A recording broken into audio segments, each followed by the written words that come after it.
Hello बेटे, किवें हो तुसीं सारे? ठीक हो ना? मैं थोड़ी रेनू मैम बेटे ते तुहाडा वैलकम करदी हाँ अपनी इकनॉमिक्स की क्लास दे विच ते अपने चैनल क्वालिटी एजुकेशन मोगा ते। बेटे आपां access demand and efficient demand यानी इनफ्लेशनरी गैप डिफ्लेशनरी गैप वाले टॉपिक बारे पढ़ चुकी हाँ। मैं तुहानूं समझा चुकी हाँ। अगर तुसीं वो वाली वीडियो वॉच नहीं की बेटे तो प्लीज़ वॉच कर लै जे अज वाला टॉपिक समझण दे लई। मैं बिना टाइम वेस्ट किए तुहानूं पहलां दस दिंदी हाँ कि आपां जिहड़ा पढ़िया सी लास्ट वीडियो दे विच तां मैं उत्थे तुहानूं दो चीज़ां समझाइयां सी। One is excess demand and the second one is deficient demand. ठीक है, जिहड़ी एक्सैस डिमांड है जे तुसीं उहनूं नॉर्मल वर्डिंग दे विच समझना चाहो, नॉर्मल लैंगुएज समझना चाहो तो एक्सैस डिमांड मतलब महंगाई, मतलब लोग बहुत ज़्यादा डिमांड कर रहे हैं, लोगों को बहुत ज़्यादा पैसा। ठीक है, तो डेफिशिएंट डिमांड मतलब मंदी कि लोग डिमांड कर नहीं रहे, जो चाहे हो रहा, मतलब बहुत ज़्यादा मंदी है मार्केट दे विच। ओके, चाहे फिर एक्सैस डिमांड है बेटे तो चाहे फिर डेफिशिएंट डिमांड है, दोनों ही चीज़ां जिहड़ियां ने ना वो एक इकॉनमी की ग्रोथ दे विच रोड़ा ने। यानी कि जिदों तक एक्सैस डिमांड वाली सिचुएशन रहिंदी है या डेफिशिएंट डिमांड वाली तां जिहड़ी है कोई भी इकॉनमी ग्रो नहीं कर सकती। इट मीनस फिर गवर्नमेंट नूं इन्हां दोनों चीज़ों तो बाहर निकलण दे लई पॉलिसीज़ बनाउणियां पैंदियां ने। राइट, ਜਿਹੜੀਆਂ पॉलिसीज़ ਬਣਾਈਆਂ ਜਾਂਦੀਆਂ ਨੇ बेटे वो दो पॉलिसीज़ ने जिन्हां ਦੇ ਅਕੋਰਡਿੰਗਲੀ ਮੈਜਰਮੈਂਟ ਕੀਤੇ ਜਾਂਦੇ ਨੇ। फस्ट हैगी है फिजिकल पॉलिसी ਤੇ दूसरी ਕਿਹੜੀ ਹੈਗੀ ਹੈ बेटे ਮੋਨੀਟਰੀ पॉलिसी। ओके, ਤਾਂ ਫਿਜ਼ੀਕਲ पॉलिसी ਤੇ ਮੋਨੀਟਰੀ पॉलिसी ਜਿਹੜੀ ਫਿਜ਼ੀਕਲ पॉलिसी है बेटे ਉਹ ਹੁੰਦੀ ਆ ਰੈਵਨਿਊ ਤੇ ਐਕਸਪੈਂਡੀਚਰ ਦੇ ਨਾਲ ਰਿਲੇਟਡ। ਰੈਵਨਿਊ ਮਨੇ ਆਮਦਨ, ਐਕਸਪੈਂਡੀਚਰ ਮਨੇ ਖਰਚਾ। मैं ਤੁਹਾਨੂੰ बजट वाले लैसन समझा चुकी हाँ। गवर्नमेंट ਨੂੰ ਆਮਦਨ ਕਿੱਥੋਂ ਮਿਲਦੀ ਆ? ਟੈਕਸਿਸ ਤੇ ਨॉन टैक्सिस वगैरह ਤੇ ਗवर्नमेंट ने एक्सपेंडिचर कित्थे करना ਹੁੰਦਾ? विकासात्मक खर्चे या फिर गैर विकासात्मक खर्चे, मतलब कि डिवेलपमेंट ਲਈ ਜਾਂ नॉन डिवेलपमेंट वास्ते खर्चे करने ਪੈਂਦੇ ਆ। ਤਾਂ ਮਤਲਬ ਇਹਨਾਂ ਦੇ ਨਾਲ ਫਿਰ ਗਵਰਨਮੈਂਟ ਜਿਹੜੀ ਆ ਉਹ ਐਕਸੈਸ ਜਾਂ ਡੈਫੀਸ਼ੀਟ ਡਿਮਾਂਡ ਨੂੰ ਕਿਵੇਂ ਠੀਕ ਕਰਦੀ ਆ ਇਹ ਆਪਾਂ ਨੈਕਸਟ ਵੀਡੀਓ 'ਚ ਕਰਾਂਗੇ। ਲੇਕਿਨ ਅੱਜ ਆਪਣਾ ਟੌਪਿਕ ਹੈ ਨਾ ਬੇਟੇ ਜਿਹੜਾ ਉਹ ਟੌਪਿਕ ਕੀ ਆ?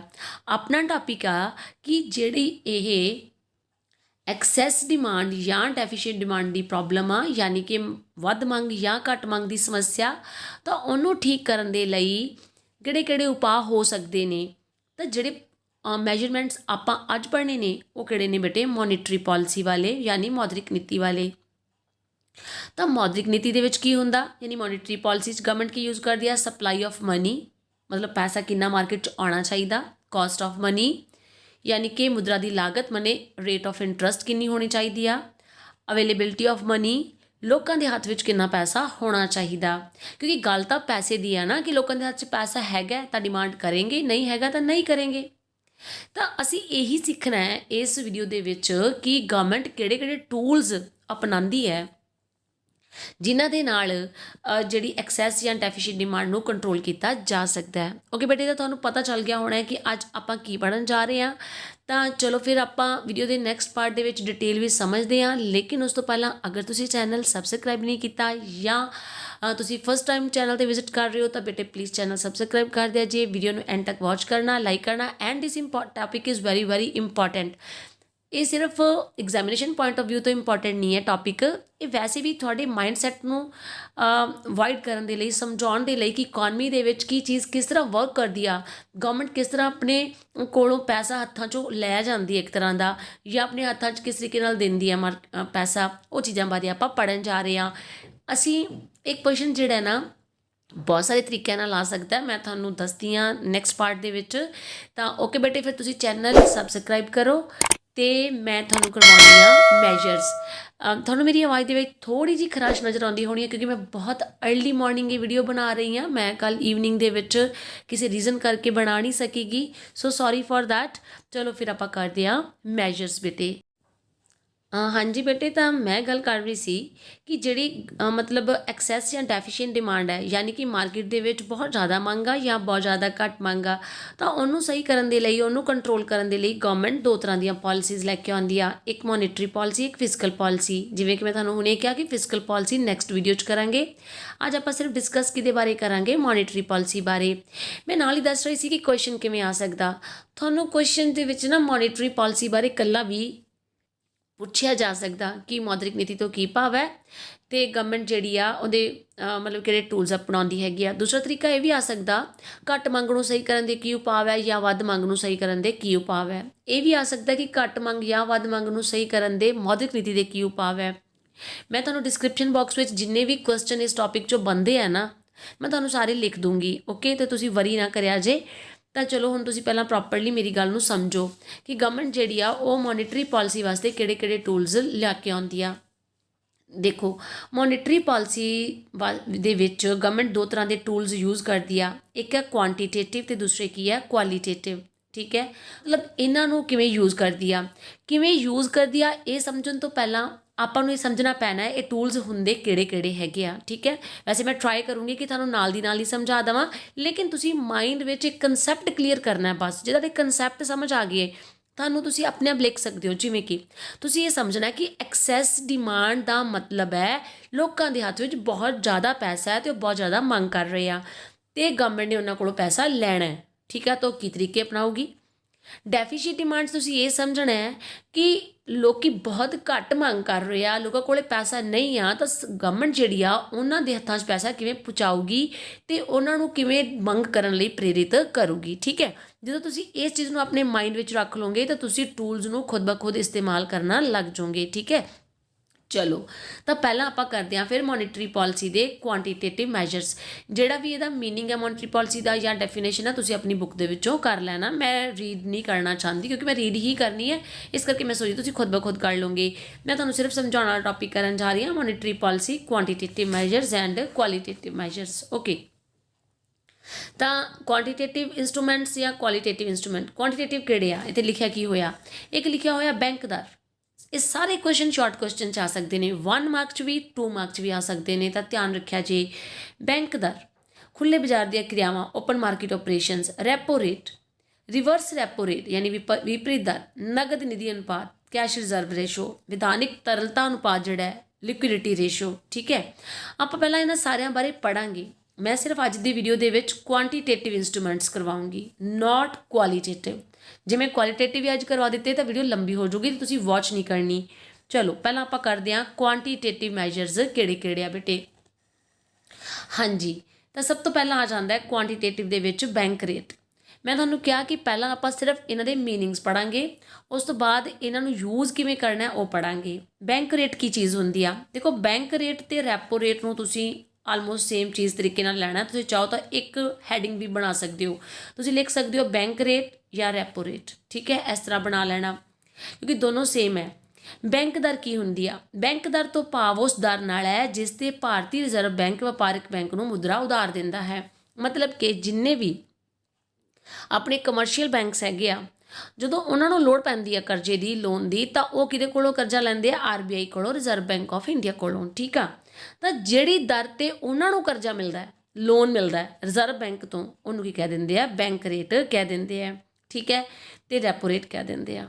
ਓਕੇ, ਉਸ ਤੋਂ ਬਾਅਦ ਹੈ ਪਹਿਲਾਂ ਆਪਾਂ ਪੜ੍ਹਾਂਗੇ ਰਿਵਰਸ ਰੈਪੋ ਰੇਟ ਤਾਂ ਕਿ ਤੁਹਾਨੂੰ ਗੱਲ ਸਮਝ ਆ ਜਾਵੇ ਇਹਦੇ ਨਾਲ ਜੁੜ ਕੇ। ਰਿਵਰਸ ਰੈਪੋ ਰੇਟ, ਹਾਂਜੀ, ਤਾਂ ਰਿਵਰਸ ਰੈਪੋ ਰੇਟ ਕੀ ਚੀਜ਼ ਆ, ਵਿਪਰੀਤ ਰੈਪੋ ਦਰ ਵਿਆਜ ਦੀ ਉਹ ਦਰ ਹੈ ਜਿਸ 'ਤੇ ਵਪਾਰਕ ਬੈਂਕ ਆਪਣੇ ਵਾਧੂ ਕੋਸ਼ਾਂ ਨੂੰ ਕੇਂਦਰੀ ਬੈਂਕ ਕੋਲ ਜਮ੍ਹਾਂ ਕਰ ਦਿੰਦੇ ਆ। ਦੇਖੋ, ਜਿਸ ਤਰੀਕੇ ਨਾਲ ਬੈਂਕ ਆਪਣੇ ਲਈ ਯਾਨੀ ਕੰਜ਼ਿਊਮਰਸ ਲਈ ਕੰਮ ਕਰਦੇ ਆ, ਉਸ ਤਰੀਕੇ ਨਾਲ ਹੀ RBI ਜਿਹੜਾ ਹੈ ਉਹ ਕਮਰਸ਼ੀਅਲ ਬੈਂਕ ਲਈ ਕੰਮ ਕਰਦਾ। ਮਤਲਬ ਜਦੋਂ ਉਹਨਾਂ ਨੇ ਕਰਜ਼ਾ ਲੈਣਾ ਹੁੰਦਾ ਕਮਰਸ਼ੀਅਲ ਬੈਂਕਸ ਨੇ ਔਰ ਰਿਜ਼ਰਵ ਬੈਂਕ ਆਫ ਇੰਡੀਆ ਕੋਲੇ ਜਾਂਦੇ ਆ, ਤਾਂ ਜਿਸ ਦਰ 'ਤੇ ਉਹਨਾਂ ਨੂੰ ਕਰਜ਼ਾ ਮਿਲਦਾ ਉਹ ਬੈਂਕ ਰੇਟ ਆ। ਜਦੋਂ ਇਹਨਾਂ ਬੈਂਕਸ ਕੋਲੇ ਐਕਸਟਰਾ ਪੈਸਾ ਹੁੰਦਾ, ਵਾਧੂ ਕੋਸ਼ ਮਤਲਬ ਸਰਪਲਸ ਫੰਡਸ ਹੁੰਦੇ ਆ, ਉਹਨਾਂ ਨੇ ਉਹ ਜਮ੍ਹਾਂ ਕਰਾਉਣੇ ਹੁੰਦੇ ਆ, ਤਾਂ ਕਿਹਦੇ ਕੋਲੇ ਜਮ੍ਹਾਂ ਕਰਾਉਂਦੇ ਆ, RBI ਕੋਲੇ। ਤਾਂ ਜਿਸ ਦਰ ਮਤਲਬ ਜਿਹੜੀ ਵਿਆਜ ਦੀ ਦਰ ਅੱਗੋਂ ਉਹਨਾਂ ਨੂੰ ਮਿਲਦੀ ਆ ਪੈਸਾ ਉੱਥੇ ਰੱਖਣ ਕਰਕੇ, ਉਹਨੂੰ ਕੀ ਕਹਿ ਦਿੰਦੇ ਆ, ਰਿਵਰਸ ਰੈਪੋ ਰੇਟ ਕਹਿ ਦਿੰਦੇ ਆ। ਫਿਰ ਹੈ ਓਪਨ ਮਾਰਕੀਟ ਆਪਰੇਸ਼ਨਸ, ਖੁੱਲ੍ਹੇ ਬਾਜ਼ਾਰ ਦੀਆਂ ਕਿਰਿਆਵਾਂ। ਖੁੱਲ੍ਹੇ ਬਾਜ਼ਾਰ ਦੀਆਂ ਕਿਰਿਆਵਾਂ ਕੀ ਹੈ, ਕੇਂਦਰੀ ਬੈਂਕ ਰਾਹੀਂ ਖੁੱਲ੍ਹੇ ਬਾਜ਼ਾਰ ਵਿੱਚ ਪ੍ਰਤੀਭੂਤੀਆਂ ਨੂੰ ਖਰੀਦਣਾ ਅਤੇ ਵੇਚਣਾ। ਸਿਕਿਉਰਿਟੀਜ਼, ਗਵਰਨਮੈਂਟ ਸਿਕਿਉਰਿਟੀਜ਼ ਹੁੰਦੀਆਂ, ਜਿਵੇਂ ਆਪਾਂ ਕਹਿ ਦਿੰਦੇ ਕਈ ਵਾਰੀ ਪੋਸਟ ਆਫਿਸ ਦੀ ਕੋਈ ਸਕੀਮ ਹੁੰਦੀ ਹੈ, ਆਪਾਂ ਕਹਿੰਦੇ ਹਾਂ ਜੀ ਮੈਂ ਕਿਸਾਨ ਵਿਕਾਸ ਪੱਤਰ ਖਰੀਦਿਆ, ਨੈਸ਼ਨਲ ਸੇਵਿੰਗ ਸਰਟੀਫਿਕੇਟਸ ਖਰੀਦਿਆ। ਉਹ ਕੀ ਹੁੰਦੇ, ਕਾਗਜ਼ ਹੁੰਦੇ ਇੱਕ ਤਰ੍ਹਾਂ ਦੇ ਜਿਹੜੇ ਗਵਰਨਮੈਂਟ ਵੱਲੋਂ ਇਸ਼ੂ ਕੀਤੇ ਜਾਂਦੇ ਆ। ਠੀਕ ਆ, ਆਪਾਂ ਪੈਸਾ ਇਨਵੈਸਟ ਕਰ ਦਿੰਦੇ ਹਾਂ ਤੇ ਉਹ ਆਪਣੇ ਕੋਲੇ NSC ਆ ਜਾਂਦਾ 5 ਈਅਰ ਲਈ, 6 ਈਅਰ, 7 ਈਅਰ ਲਈ ਉਹ ਪੈਸਾ ਕਿਹਦਾ ਹੋ ਜਾਂਦਾ? ਗਵਰਨਮੈਂਟ ਦਾ ਹੋ ਜਾਂਦਾ। ਸਮਝ ਲਓ ਇੱਕ ਤਰ੍ਹਾਂ ਦੀ ਗਵਰਨਮੈਂਟ ਨੇ ਕੀ ਕੀਤਾ, ਉਹ ਜਿਹੜੀ ਪ੍ਰਤੀਭੂਤੀ ਸੀ, ਸਿਕਿਉਰਿਟੀ ਸੀ, ਵੇਚਤੀ ਜਾਂ ਖਰੀਦ ਲਈ। ਵੇਚਤੀ ਮਤਲਬ ਜਦੋਂ ਆਪਾਂ ਉਹਨੂੰ ਖਰੀਦ ਲੈਂਦੇ ਹੈਗੇ ਆ, ਠੀਕ ਹੈ। ਤਾਂ ਮਤਲਬ ਇਹ ਜਿਹੜੀਆਂ ਪ੍ਰਤੀਭੂਤੀਆਂ ਨੇ ਖਰੀਦਣ ਜਾਂ ਵੇਚਣ ਦੇ ਨਾਲ ਵੀ ਪੈਸਾ ਕੰਟਰੋਲ ਕੀਤਾ ਜਾ ਸਕਦਾ ਹੈ। ਮੈਂ ਤੁਹਾਨੂੰ ਕਿਹਾ ਕਿ ਤੁਹਾਨੂੰ ਮੈਂ ਸਮਝਾਉਣੀ ਇਹਨੂੰ ਯੂਜ਼ ਕਿਵੇਂ ਕਰਨਾ ਹੈ, ਲੇਕਿਨ ਜਸਟ ਤੁਸੀਂ ਹਜੇ ਇਹਨਾਂ ਦੇ ਮੀਨਿੰਗਸ ਹੀ ਪੜ੍ਹਨੇ ਹੈਗੇ ਨੇ ਕਿ ਓਪਨ ਮਾਰਕੀਟ ਆਪਰੇਸ਼ਨ ਕੀ ਹੈ, ਬੈਂਕ ਰੇਟ ਜਾਂ ਰੈਪੋ ਰੇਟ ਕੀ ਹੈ, ਰਿਵਰਸ ਰੈਪੋ ਰੇਟ ਕੀ ਹੈ। ਹਾਂਜੀ ਬੇਟੇ, ਤਾਂ ਨੈਕਸਟ ਆ ਗਿਆ cash reserve ratio. What is this? Cash reserve ratio ਤੇ ਲਿਕੁਇਡਿਟੀ ਰੇਸ਼ੋ ਜਿਹੜਾ ਵਾ, ਸਟੈਚੂਰੀ ਲਿਕੁਇਡਿਟੀ ਰੇਸ਼ੋ, ਦੋਹਾਂ 'ਚ ਫਰਕ ਸਮਝ ਲੈਣਾ ਹੈ। ਕੈਸ਼ ਰਿਜ਼ਰਵ ਰੇਸ਼ੋ ਕੀ ਹੈ? ਨਿਊਨਤਮ ਨਗਦ ਨਿਧੀ ਅਨੁਪਾਤ ਤੋਂ ਭਾਵ ਹੈ ਕਿਸੇ ਬੈਂਕ ਦੀ ਜਮ੍ਹਾਂ ਰਾਸ਼ੀ ਦੇ ਉਸ ਨਿਊਨਤਮ ਪ੍ਰਤੀਸ਼ਤ ਤੋਂ ਜੋ ਉਸ ਨੂੰ ਕੇਂਦਰੀ ਬੈਂਕ ਕੋਲੇ ਜਮ੍ਹਾਂ ਰੱਖਣਾ ਪੈਂਦਾ ਹੈ। ਮਤਲਬ ਕਿ ਜਦੋਂ ਜਿਹੜੇ ਵੀ ਕਮਰਸ਼ੀਅਲ ਬੈਂਕਸ ਨੇ ਉਹਨਾਂ ਕੋਲੇ ਆਪਾਂ ਜੋ ਡਿਪੋਜ਼ਿਟ ਕਰਾਉਂਦੇ ਆ ਮਨੀ, ਉਹਦਾ ਕੁਝ ਪਰਸੈਂਟ ਹਿੱਸਾ ਜਿਹੜਾ ਹੈ ਉਹਨਾਂ ਨੂੰ ਕਿੱਥੇ ਰੱਖਣਾ ਪੈਂਦਾ ਹੈ? ਰਿਜ਼ਰਵ ਬੈਂਕ ਆਫ ਇੰਡੀਆ ਕੋਲੇ। ਫੋਰ ਐਗਜ਼ਾਮਪਲ, ਉਹਨੇ ਐਗਜ਼ਾਮਪਲ ਦੇ ਰੱਖੀ ਆ, ਮੰਨ ਲਓ ਜਿਹੜੀ CRR ਹੈ ਉਹ 10% ਹੈ, ਕੈਸ਼ ਰਿਜ਼ਰਵ ਰੇਸ਼ੋ 10% ਹੈ, ਠੀਕ ਹੈ। ਤੇ ਕਿਸੇ ਬੈਂਕ ਦੀ ਜਮ੍ਹਾਂ ਰਾਸ਼ੀ ਕਿੰਨੀ ਹੈ? 100 ਕਰੋੜ। ਤਾਂ ਉਹਨੂੰ ਇਹਦਾ 10% ਕਿੱਥੇ ਰੱਖਣਾ ਪਊਗਾ? RBI ਕੋਲੇ ਰੱਖਣਾ ਪਊਗਾ, ਯਾਨੀ 10 ਕਰੋੜ ਰੁਪਇਆ RBI ਕੋਲੇ ਰੱਖਣਾ ਪੈਣਾ।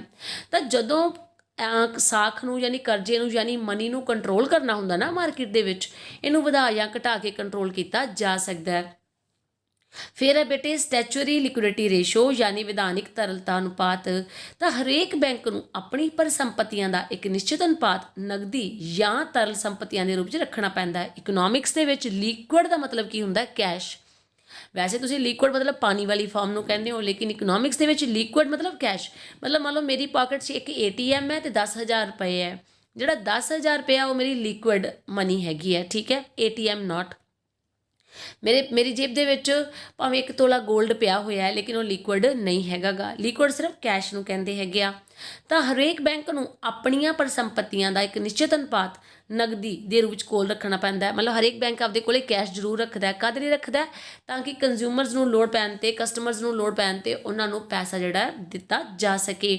ਤਾਂ ਇਹਦੇ ਵੀ ਰੇਸ਼ੋ ਵਿੱਚ ਚੇਂਜ ਕਰਕੇ ਘੱਟ ਜਾਂ ਵੱਧ ਮੰਗ ਨੂੰ ਕੰਟਰੋਲ ਕੀਤਾ ਜਾ ਸਕਦਾ। ਤਾਂ ਹੁਣ ਆਪਾਂ ਕੁਆਂਟੀਟੇਟਿਵ ਜਿਹੜੇ ਟੂਲਸ ਹੈ ਉਹ ਤਾਂ ਦੇਖ ਲਏ ਵੀ ਕਿਹੜੇ ਕਿਹੜੇ ਹੈਗੇ ਆ। ਵੀ ਇੱਕ ਬੈਂਕ ਰੇਟ ਆ, ਓਪਨ ਮਾਰਕੀਟ ਆਪਰੇਸ਼ਨ ਆ, ਰਿਵਰਸ ਰੈਪੋ ਰੇਟ ਆ, ਕੈਸ਼ ਰਿਜ਼ਰਵ ਰੇਸ਼ੋ ਅਤੇ ਲਿਕੁਇਡਿਟੀ ਰੇਸ਼ੋ ਆ। ਲੇਕਿਨ ਇਹਨਾਂ ਨੂੰ ਯੂਜ਼ ਕਿਵੇਂ ਕਰਨਾ ਹੈ ਜਦੋਂ ਆਪਾਂ ਘੱਟ ਜਾਂ ਵੱਧ ਮੰਗ ਨੂੰ ਠੀਕ ਕਰਨਾ ਹੈ? ਤਾਂ ਉਹ ਦੇਖੋ ਬਹੁਤ ਸਿੰਪਲ ਹੈ, ਧਿਆਨ ਨਾਲ ਸਮਝਿਆ ਜੀ। ਦੇਖੋ ਘੱਟ ਮੰਗ ਜਾਂ ਅਵਸਫੀਤਿਕ ਅੰਤਰਾਲ ਨੂੰ ਠੀਕ ਕਰਨ ਦੇ ਉਪਾਅ ਕੱਲਾ ਇਸ ਤਰ੍ਹਾਂ ਵੀ ਆ ਸਕਦਾ ਹੈ। ਮੌਦਰਿਕ ਦੇ ਉਪਾਅ ਕੀ ਹੈ? ਘੱਟ ਮੰਗ ਨੂੰ ਸਹੀ ਕਰਨ ਦੇ ਉਪਾਅ ਕੀ ਹੈ? ਜਾਂ ਡਿਫਲੇਸ਼ਨਰੀ ਗੈਪ ਨੂੰ ਠੀਕ ਕਰਨ ਦੇ ਉਪਾਅ ਕੀ ਹੈਗੇ ਹੈ? ਸਭ ਤੋਂ ਪਹਿਲਾਂ ਬੈਂਕ ਰੇਟ ਤੇ ਰੈਪੋ ਰੇਟ ਨੂੰ ਘੱਟ ਕਰ ਦਿੱਤਾ ਜਾਂਦਾ ਹੈ। ਕਹਿੰਦਾ ਜਦੋਂ ਆਪਾਂ ਘੱਟ ਮੰਗ ਨੂੰ ਸਹੀ ਕਰਨਾ ਹੈ। ਘੱਟ ਮੰਗ ਦਾ ਮਤਲਬ ਪਹਿਲਾਂ ਮਾਈਂਡ 'ਚ ਲੈ ਆਓ, ਹੁਣ ਕੀ ਹੈਗਾ ਘੱਟ ਮੰਗ ਦਾ ਮਤਲਬ ਹੈ ਤੁਸੀਂ ਮਾਰਕੀਟ 'ਚ ਡਿਮਾਂਡ ਨਹੀਂ ਕਰ ਰਹੇ, ਤੁਹਾਡੇ ਕੋਲੇ ਪੈਸਾ ਨਹੀਂ ਹੈਗਾ ਗਾ, ਪੈਸਾ ਨਹੀਂ ਹੈਗਾ, ਘੱਟ ਮੰਗ ਹੈ, ਤੁਹਾਨੂੰ ਤੁਹਾਡੇ ਹੱਥਾਂ 'ਚ ਮਨੀ ਲੈ ਕੇ ਆਉਣੀ ਆ। ਤਾਂ ਕੀ ਕਰ ਦੂਗਾ ਬੈਂਕ? ਰਿਜ਼ਰਵ ਬੈਂਕ ਦਰ ਘੱਟ ਕਰ ਦੂਗਾ। ਬੈਂਕ ਹਾਂਜੀ ਬੇਟੇ, ਤਾਂ ਪਹਿਲਾਂ ਆ ਗਿਆ ਬੈਂਕ ਦਰ ਜਾਂ ਰੈਪੋ ਰੇਟ। ਤਾਂ ਬੈਂਕ ਦਰ ਤਾਂ ਰੈਪੋ ਰੇਟ ਕੀ ਸੀਗੀ? ਜਿਹਦੇ ਤੇ ਕੇਂਦਰੀ ਬੈਂਕ ਵਪਾਰਿਕ ਬੈਂਕਾਂ ਨੂੰ ਲੋਨ ਦਿੰਦਾ ਹੈਗਾ, ਠੀਕ ਹੈ। ਜਦੋਂ ਇਹਨੂੰ ਘੱਟ ਕਰ ਦਿੱਤਾ ਜਾਊਗਾ, ਮਤਲਬ ਇਹ ਘਟਾ ਦਿੱਤਾ ਜਾਊਗਾ, ਇਹਦਾ ਮਤਲਬ ਹੈ ਬੈਂਕਾਂ ਕੋਲੇ ਪੈਸਾ ਜ਼ਿਆਦਾ ਹੋ ਜਾਊਗਾ, ਉਹ ਲੋਨ ਜ਼ਿਆਦਾ ਲੈ ਸਕਦੇ ਆ, ਜਿਹਦੇ ਕਰਕੇ ਗਾਂ ਲੋਨ ਵੀ ਜ਼ਿਆਦਾ ਦੇ ਸਕਦੇ ਆ ਅਤੇ ਲੋਕਾਂ ਦੇ ਹੱਥ 'ਚ ਪੈਸਾ ਆ ਜਾਊਗਾ, ਯਾਨੀ ਕਿ ਲੋਨ ਸਸਤੇ ਹੋ ਜਾਣਗੇ। ਕਿਉਂਕਿ ਇੱਥੇ ਜਿਹੜੇ ਟੂਲਸ ਇੱਥੇ ਲਿਖੇ ਗਏ ਸੀ ਉਹਨਾਂ ਵਿੱਚ ਇੱਕ ਟੂਲ ਨਹੀਂ ਲਿਖਿਆ ਗਿਆ, ਉਹ ਹੈਗਾ ਵਿਆਜ ਦੀ ਦਰ। ਉਹ ਤੁਸੀਂ ਜ਼ਰੂਰ ਐਡ ਕਰ ਲਿਆ ਜੇ ਕਿ ਬੈਂਕ ਦਰ, ਓਪਨ ਮਾਰਕੀਟ ਆਪਰੇਸ਼ਨ, ਬੈਂਕ ਦਰ ਅਤੇ ਰੈਪੋ ਰੇਟ ਨੂੰ ਤਾਂ ਇੱਕ ਹੀ ਰੱਖ ਲਿਆ ਜੇ, ਅਤੇ ਜਿੱਥੇ ਰੈਪੋ ਰੇਟ ਦੀ ਗੱਲ ਕਰਨੀ ਉੱਥੇ ਵਿਆਜ ਦੀ ਦਰ ਦੀ ਗੱਲ ਕਰ ਲਿਆ ਜੇ। ਕਿਉਂਕਿ ਬੈਂਕ ਦਰ ਅਤੇ ਵਿਆਜ ਦੀ ਦਰ 'ਚ ਫਰਕ ਵੀ ਆ ਜਾਂਦਾ ਐਗਜ਼ਾਮ ਦੇ ਵਿੱਚ। ਬੈਂਕ ਦਰ ਕੀ ਹੁੰਦੀ ਆ? ਜਿਹਦੇ ਉੱਪਰ ਕੇਂਦਰੀ ਬੈਂਕ ਕਮਰਸ਼ੀਅਲ ਬੈਂਕ ਨੂੰ ਲੋਨ ਦਿੰਦਾ ਹੈ, ਅਤੇ ਵਿਆਜ ਦੀ ਦਰ ਕੀ ਹੁੰਦੀ ਆ? ਜਿਹਦੇ 'ਤੇ ਕਮਰਸ਼ੀਅਲ ਬੈਂਕ ਜਿਹੜੇ ਆ ਅੱਗੋਂ ਕਸਟਮਰਸ ਨੂੰ ਲੋਨ ਦਿੰਦੇ ਹੈਗੇ ਆ। ਜੇ ਬੈਂਕ ਦਰ ਘੱਟ ਹੋਊਗੀ ਤਾਂ ਆਪਦੇ ਆਪ ਵਿਆਜ ਦੀ ਦਰ ਵੀ ਘੱਟ ਹੋ ਜੂਗੀ, ਯਾਨੀ ਰੇਟ ਆਫ ਇੰਟਰਸਟ ਵੀ ਘੱਟ ਹੋ ਜੂਗੀ, ਠੀਕ ਹੈ। ਤਾਂ ਬੈਂਕ ਦਰ ਰੈਪੋ ਦਰ ਨੂੰ ਘੱਟ ਕਰ ਦੋਗੇ ਤਾਂ ਸਾਖ ਦਾ ਵਿਸਤਾਰ ਹੋਊਗਾ। ਜੇ ਜਿਹੜੀ ਬੈਂਕ ਦਰ ਘੱਟ ਹੋਊਗੀ ਤਾਂ ਓਬਵੀਅਸਲੀ ਅਗਲਾ ਪੁਆਇੰਟ ਐਡ ਕਰ ਲਿਆ ਜੇ ਇੱਥੇ ਕਿ ਬੈਂਕ ਦਰ ਘੱਟ ਦੇ ਹੋਣ ਦੇ ਨਾਲ ਵਿਆਜ ਦੀ ਦਰ ਵੀ ਘੱਟ ਹੋ ਜੂਗੀ, ਰੇਟ ਆਫ ਇੰਟਰਸਟ ਘੱਟ ਹੋ ਜੂਗੀ। ਵਿਆਜ ਦੀ ਦਰ ਘੱਟ ਹੋਊਗੀ ਤਾਂ ਲੋਨ ਸਸਤੇ ਹੋ ਜਾਣਗੇ, ਲੋਕੀ ਲੋਨ ਜ਼ਿਆਦਾ ਲੈਣਗੇ, ਲੋਕਾਂ ਦੇ ਹੱਥ 'ਚ ਪੈਸਾ ਆ ਜਾਊਗਾ, ਲੋਕੀ ਖਰਚਾ ਕਰਨਗੇ। ਕਈ ਵਾਰੀ ਅਸੀਂ ਘਰ ਬਣਾਉਣਾ ਚਾਹੁੰਦੇ ਹੁੰਦੇ ਹਾਂ, ਲੇਕਿਨ ਲੋਨ ਸਸਤਾ ਹੋਣ ਕਰਕੇ ਅਸੀਂ ਹੋਮ ਲੋਨ ਨਹੀਂ ਅਪਲਾਈ ਕਰਦੇ।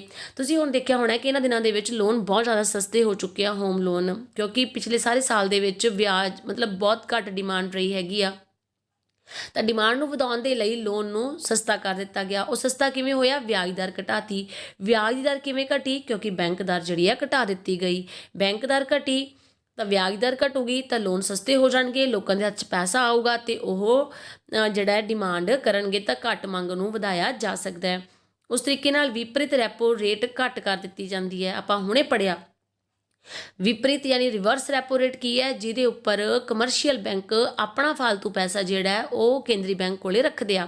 ਜੇ ਰਿਵਰਸ ਰੈਪੋ ਰੇਟ ਘੱਟ ਕਰ ਦੇਣਗੇ ਤਾਂ ਕਮਰਸ਼ੀਅਲ ਬੈਂਕ ਨੇ ਪੈਸਾ ਰੱਖਣਾ ਹੀ ਨਹੀਂ, ਤਾਂ ਆਰਬੀਆਈ ਕੋਲੇ ਕਿੱਥੇ ਰਹਿ ਜਾਊਗਾ? ਕਮਰਸ਼ੀਅਲ ਬੈਂਕ ਕੋਲੇ ਰਹਿ ਜਾਊਗਾ। ਉਸ ਪੈਸੇ ਦਾ ਕੀ ਕਰਨਗੇ? ਉਸ ਪੈਸੇ ਨੂੰ ਉਹ ਲੋਨ 'ਤੇ ਦੇਣਗੇ।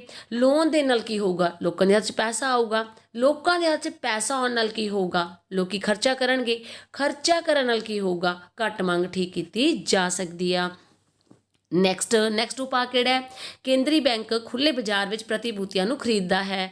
ਮਤਲਬ ਮਾਰਕੀਟ ਦੇ ਵਿੱਚ ਜਿਹੜੀਆਂ ਤੁਹਾਡੀਆਂ ਸਿਕਿਉਰਿਟੀ ਸੀ, ਸੋਸ਼ਲ ਸਿਕਿਉਰਿਟੀਜ਼ ਜਿਹੜੀਆਂ ਤੁਸੀਂ ਖਰੀਦ ਰੱਖੀਆਂ ਸੀ, ਤੁਹਾਡੇ ਕੋਲੇ ਸੀ, ਮੰਨ ਲਓ NSC ਵਗੈਰਾ ਹੈ, ਤਾਂ ਗਵਰਨਮੈਂਟ ਕੋਈ ਇਹੋ ਜਿਹੇ ਕੇਂਦਰੀ ਬੈਂਕ ਲੈ ਆਉਂਦੀ ਆ ਰੂਲਸ ਕਿ ਮੰਨ ਲਓ ਤੁਸੀਂ NSC ਖਰੀਦਿਆ ਹੋਇਆ ਸੀ ਅਤੇ NSC ਤੁਹਾਡਾ 6 ਸਾਲ ਬਾਅਦ ਮੈਚਿਓਰਡ ਹੋਣਾ ਸੀ, ਤੁਹਾਨੂੰ 5 ਦੇ 10,000 ਰੁਪਏ ਮਿਲਣੇ ਸੀ। ਐਗਜ਼ਾਮਪਲ ਦੇ ਰਹੀ ਹਾਂ ਸਿਰਫ, ਠੀਕ ਹੈ। ਲੇਕਿਨ ਕੇਂਦਰੀ ਬੈਂਕ ਨੇ ਦੇਖਿਆ ਕਿ ਮਾਰਕੀਟ ਡਿਮਾਂਡ ਬਹੁਤ ਘੱਟ ਆ ਅਤੇ ਕੇਂਦਰੀ ਬੈਂਕ ਨੇ ਸਕੀਮ ਲੈ ਆਂਦੀ ਕਿ ਜਿਨ੍ਹਾਂ ਕੋਲ ਵੀ NSC ਖਰੀਦ ਹੈਗੇ ਆ, ਜੇ ਉਹ ਆਪਣੇ 6 ਸਾਲ ਪੂਰੇ ਹੋਣ ਤੋਂ ਪਹਿਲਾਂ ਵੀ ਜਿਹੜਾ ਵੈ ਉਹਨਾਂ ਨੂੰ ਮਤਲਬ ਵੇਚਣਾ ਚਾਹੁੰਦੇ ਹੈ ਤਾਂ ਅਸੀਂ ਹੁਣ ਵੇਚਣ ਲਈ ਤਿਆਰ ਹਾਂ ਅਤੇ ਪੈਸੇ ਪੂਰੇ ਹੀ ਮਿਲਣਗੇ। ਹੁਣ ਜਿਹੜੀ ਚੀਜ਼ ਮੈਨੂੰ 6 ਸਾਲ ਬਾਅਦ 10,000 ਰੁਪਇਆ ਮਿਲਣਾ ਸੀ, ਅੱਜ ਹਜੇ 4.5 ਸਾਲ ਹੋਏ ਹੈ, ਲੇਕਿਨ ਗਵਰਨਮੈਂਟ ਨੇ ਸਕੀਮ ਲੈ ਆਂਦੀ, ਤਾਂ ਮੈਂ ਕੀ ਕਰੂੰਗੀ ਕਿ 6 ਸਾਲ ਬਾਅਦ ਵੀ ਤਾਂ 10,000 ਮਿਲਣਾ ਹੈ, ਤਾਂ ਮੈਂ 4.5 ਸਾਲ ਬਾਅਦ ਹੀ ਉਹਦਾ 10,000 ਰੁਪਇਆ ਲੈਣ ਲਈ ਤਿਆਰ ਹਾਂ, ਤਾਂ ਮੈਂ ਉਹ ਪ੍ਰਤੀਭੂਤੀ ਆਪਦੀ ਵੇਚ ਦੂੰਗੀ। ਹੁਣ ਗਵਰਨਮੈਂਟ ਨੂੰ ਕੀ ਫਾਇਦਾ ਹੋਇਆ? ਪ੍ਰਤੀਭੂਤੀ ਵੇਚਤੀ ਮੈਂ, ਮੇਰੇ ਹੱਥ 'ਚ ਕਿੰਨੇ ਪੈਸੇ ਆ ਗਏ? 10,000 ਰੁਪਈਆ ਆ ਗਿਆ। ਜਿਹੜਾ ਮੇਰਾ 1.5 ਸਾਲ ਬਾਅਦ ਆਉਣਾ ਸੀ ਉਹ ਮੇਰੇ ਕੋਲੇ ਅੱਜ ਹੀ ਆ ਗਿਆ। ਜਿਹੜੇ ਉਹ 10,000 ਰੁਪਇਆ ਆਇਆ, ਮੈਂ ਕੀ ਕਰੂੰਗੀ? ਨੈਚੁਰਲ ਡਿਮਾਂਡ ਕਰੂੰਗੀ। ਮੈਂ ਸਿਰਫ ਐਗਜ਼ਾਮਪਲ ਮੈਂ ਤੇ ਦੇ ਰਹੀ ਹਾਂ, ਲੇਕਿਨ ਮੇਰੇ ਵਰਗੇ ਹਜ਼ਾਰਾਂ ਲੱਖਾਂ ਕਸਟਮਰਸ ਹੁੰਦੇ ਆ, ਕਲਾਇੰਟਸ ਹੁੰਦੇ ਆ। ਜਦੋਂ ਉਹਨਾਂ ਸਾਰਿਆਂ ਕੋਲ ਇੰਨਾ ਪੈਸਾ ਆ ਜਾਊਗਾ ਹੱਥਾਂ ਦੇ ਵਿੱਚ, ਤਾਂ ਓਬਵੀਅਸਲੀ ਉਹ ਡਿਮਾਂਡ ਕਰਨਗੇ ਹੀ ਕਰਨਗੇ। ਇਸ ਤਰੀਕੇ ਦੇ ਨਾਲ ਨਗਦੀ ਵੱਧ ਜਾਂਦੀ ਹੈ ਅਤੇ ਘੱਟ ਮੰਗ ਜਿਹੜੀ ਹੈ ਸਹੀ ਕੀਤੀ ਜਾ ਸਕਦੀ ਹੈ। ਹਾਂਜੀ ਬੇਟੇ, ਤਾਂ ਨੈਕਸਟ ਹੈ ਕੈਸ਼ ਰਿਜ਼ਰਵ ਰੇਸ਼ੋ। ਹੁਣ ਪਹਿਲਾਂ ਯਾਦ ਕਰੋ ਕੈਸ਼ ਰਿਜ਼ਰਵ ਰੇਸ਼ੋ ਕੀ ਸੀ?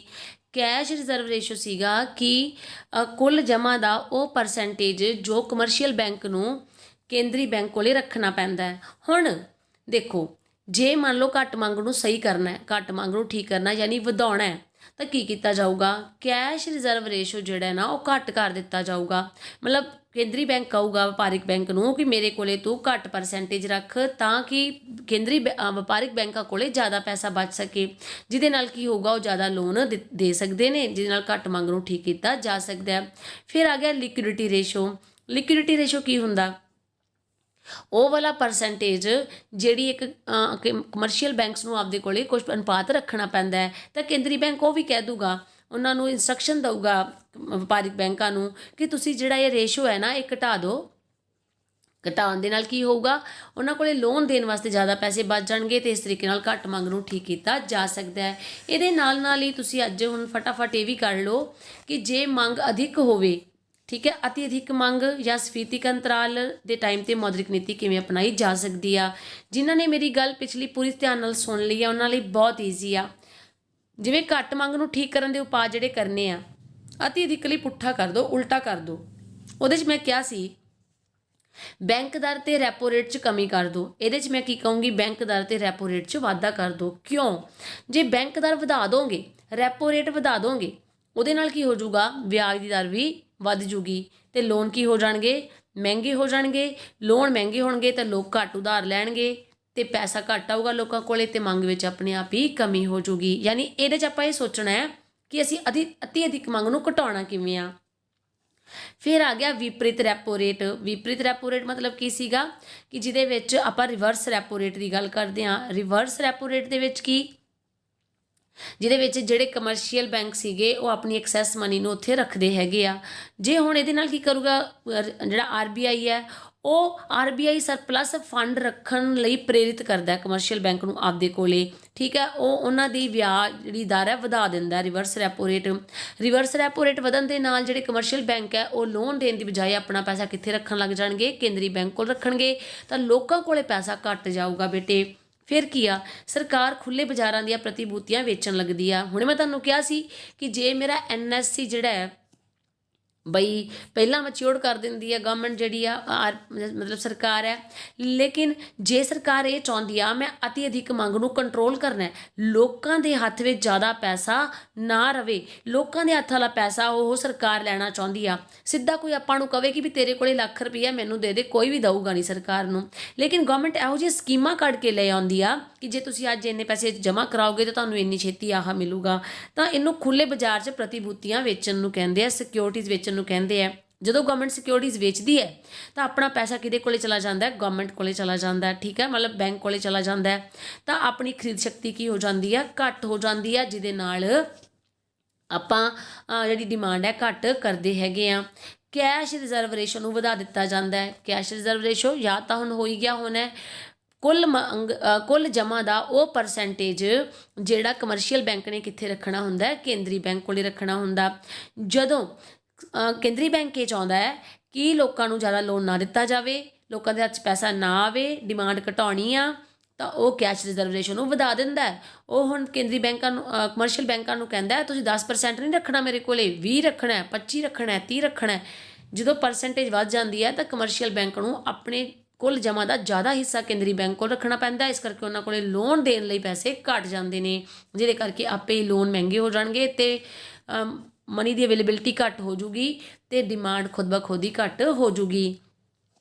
ਵਿਧਾਨਿਕ ਤਰਲਤਾ ਅਨੁਪਾਤ ਨੂੰ ਵਧਾ ਦਿੱਤਾ ਜਾਂਦਾ ਹੈ, ਯਾਨੀ ਕਿ ਲਿਕੁਇਡਿਟੀ ਰੇਸ਼ੋ ਨੂੰ ਵਧਾ ਦਿੱਤਾ ਜਾਂਦਾ ਹੈ। ਤਾਂ RBI ਇਹ ਕਹਿ ਦਿੰਦਾ ਹੈ ਕਮਰਸ਼ੀਅਲ ਬੈਂਕਸ ਨੂੰ ਕਿ ਤੁਸੀਂ ਆਪਦੇ ਕੋਲੇ ਕੈਸ਼ ਜਿਹੜਾ ਉਹ ਜ਼ਿਆਦਾ ਰੱਖਣਾ ਹੈ ਅਤੇ ਲੋਨ ਫਿਰ ਆਪਦੇ ਆਪ ਹੀ ਘੱਟ ਹੋ ਜਾਣਗੇ ਅਤੇ ਮੰਗ ਘੱਟ ਜੂਗੀ।